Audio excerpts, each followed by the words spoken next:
Alright, ladies and gentlemen, it's April 13th. Been a while since I've done a report. Been pretty hemmed up. I got my main man in security, Keith Tater Wilson, standing here behind me. Say what's up, Tater. So, let's see what we got going on here. We've had some drum action going around. Last Sunday, a week ago, the drum erupted at Cape Point. It was a crazy bite. Only 11, 12 guys out there. They equated to well over 60 plus fish. Just a really incredible night for those guys. It does happen. It's just a matter of being there when it goes down. Since then, there has been some other drum picked off here and there. The wind and the weather keeps getting fuzzy on us. We get a couple nice days, goes right back to being stupid. And it just makes it hard for us to fish. What do you think, Tater?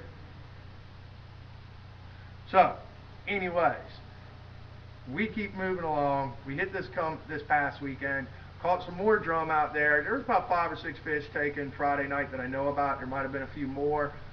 Nothing too super exciting, but at least they were picking at them.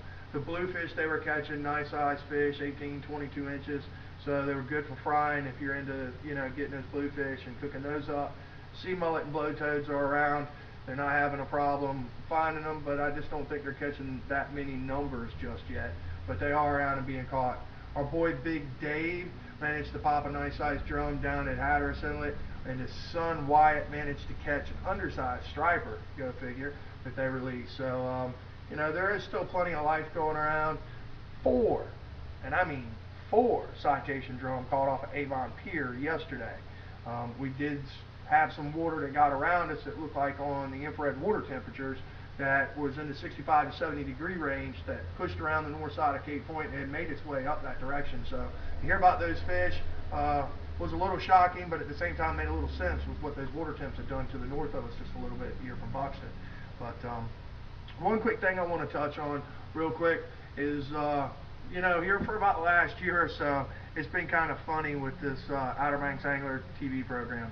I really had to put everything on hold last year because of beach closures and my father's cancer and numerous other things. But, my goal of taking this show and doing something really big with it had never changed. I really started out almost 3 years ago, a little $500 palm size Sony Handycam, and it kind of grown from there, just having that dream and knowing that, we could do something a little bit more with that. But in recent weeks, it's been really funny. One person that doesn't even live here locally has attacked my editor, just basically bawling him out because he's taken a dream that he's aspired to be an editor without too much formal training and been able to achieve that goal and is very good at what he does. So this other person just feels like they went to school, he didn't, so, from an elitist standpoint, they're better. For the last year, I've had a person that just won't go away, constantly worried about what I'm doing, and it doesn't bother me. The only reason why I'm talking about it today is because I think it's funny, and I know you're watching this, and it just makes my life great. Bottom line, keep worrying about what I'm doing. I'm glad that you might be launching your own show. 2 differences between you and I. 1, I live here on the Outer Banks. I don't live halfway across the state. I'm right here. I'm in the middle of the mix.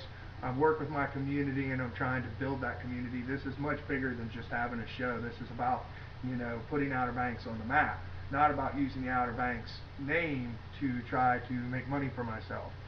The money part of it's nice, but it's way bigger goal than anything you can comprehend. And the 2 of you guys that have been coming after me, or even Kramer for that matter, that keep saying we're going to need all the luck we can get because your equipment might be better than ours or need above. No, the truth be told, you need all the help you can get because 1, we live here, and 2, I don't film weddings or bar mitzvahs or any of the above.